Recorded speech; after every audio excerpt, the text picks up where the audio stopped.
However, in this material world, liberality, just being nice to others, thinking, oh, anyway, let's do what they want. Let's be nice. Being nice can be very dangerous, as we find from this verse. And there are so many instances.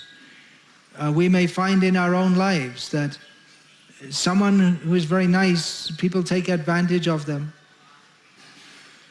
Or people take advantage of others' credulity. There are so many cheaters.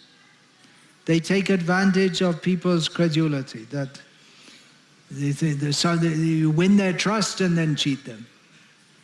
That is in the material world.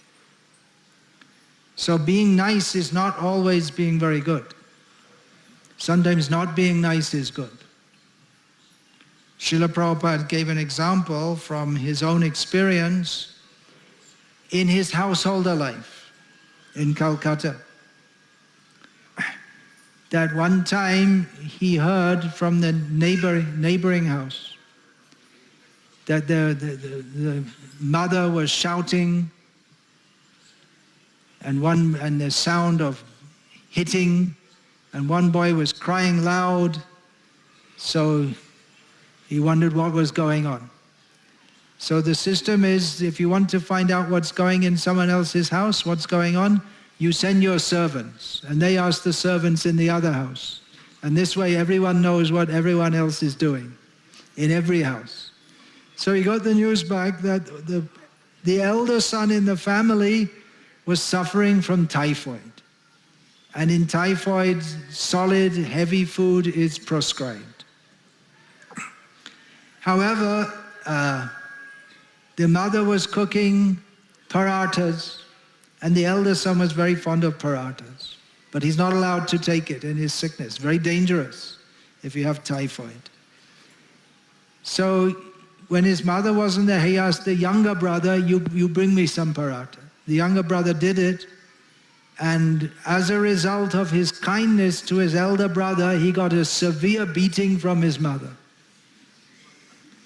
So his being nice was not being nice because it endangered the life of his brother. And his mother's not being nice by beating the son was being nice, because she taught him a lesson. Don't think you're smarter than your mother. That's one lesson. Another lesson is don't follow your brother if he goes against the mother. She's like God. Just in an analogy, she's like God in as much as she knows what's best for the children. Of course, nowadays, mothers, they don't know what's best, and they send their children to the hellish schools in which they learn all kinds of hellish subjects, and they can learn how to be another rascal in Bangalore. And they don't know.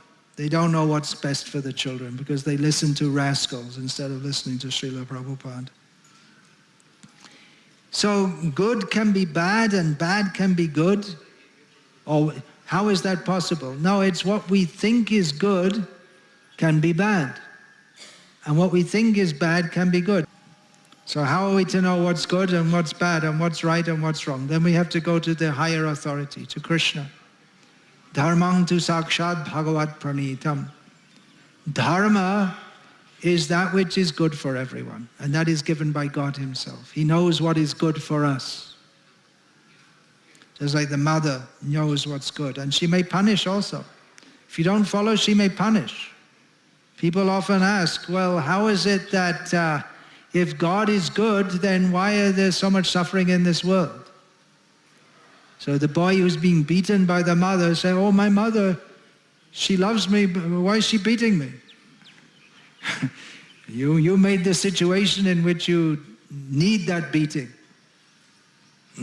It's not just that, it may be that in some cases you'll find the mother herself is super stressed because she's doing two jobs and she has children and that may be, and she beats the children just out to let out some steam or frustration, but that's not a very good mother if she does that, just out of her egoism or frustration. That's not good. But actually the children can understand if the mother is beating them just for the children's good. They never think that, oh, actually my mother doesn't love me. So what is good and what is bad? That's a big question, isn't it? Killing cows is what? Bad. Is it bad or good? Any bad? Okay. So let's go to the nearest mosque and ask the same question. What answer will you get? You get the opposite answer. Then who can say? Well, you have to understand from God. And they say, we understand from God. God says to us, although apparently there is some mullah or imam or something who's saying that he's propagating that actually it's not there in the Quran that you should kill cows. There is someone saying like that. And then there are Hindus also who say that actually there's nothing in Shastra against killing cows. How to find out becomes very tough. If in doubt, don't kill cows, because it's not that by killing cows you get the grace of God. It's not compulsory in any religion. How to know? Therefore we have to see what is the actual dharma, the actual religion. And as far as religions are concerned, well, those religions that don't accept the reality of reincarnations, they're actually in ignorance.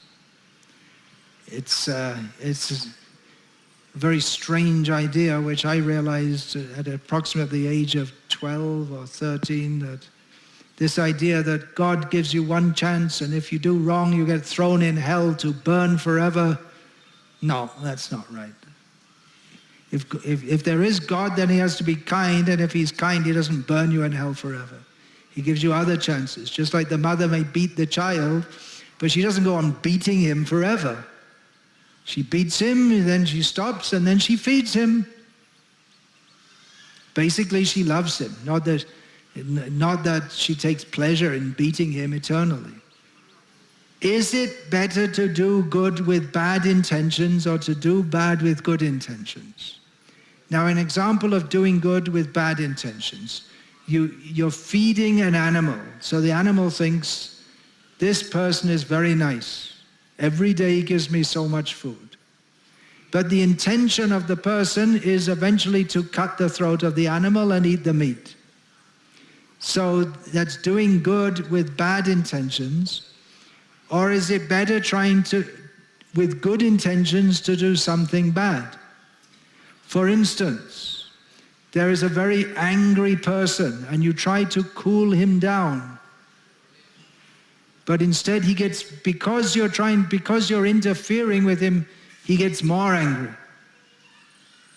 So it's possible to do good with bad intentions and to do bad with good intentions. Then another question, can good people do bad things?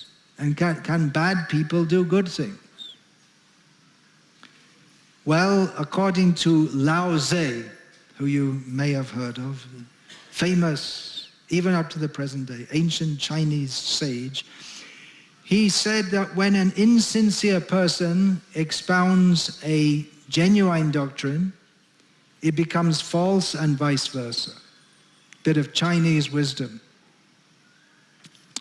Actually, it's rubbish, because even if a demon says Krishna is the Supreme Personality of Godhead, generally demons won't say that, but if he was to say it, it would be true. And the truth is independent of what we say or what we think or what our character is. It doesn't depend upon ourselves or our intentions. It is independent of that. Just like the name of this city is Bengaluru or Bangalore. And if we say that 99% of the people of Bengaluru are rascals, it may be true or may not be true, but the place name stays the same. It's independent of them being rascals or good people or whatever. It is a fact which is independent of other facts which may be, you may say it's a bad city because there are so many bad people living here, or it's a good city because there are so many good people living here, but the name is as such. And of course that's not an absolute fact because the name can be changed, as it was changed from Bangalore to Bengaluru. So these are the kind of questions that religion and philosophy deals with. The whole question of Bhagavad Gita. How did the Bhagavad Gita come to be spoken? Arjuna was thinking that what is good to do and what is bad to do. Up to that time, he had thought that it would be good to fight. Everyone's coming to fight. Even Yudhishthira, he's coming to fight. He won't do anything wrong. Bhishma's coming to fight. He's the great knower of dharma. So it had never occurred to Arjuna that fighting could be wrong in this. But then all of a sudden, it's very bad. We shouldn't fight.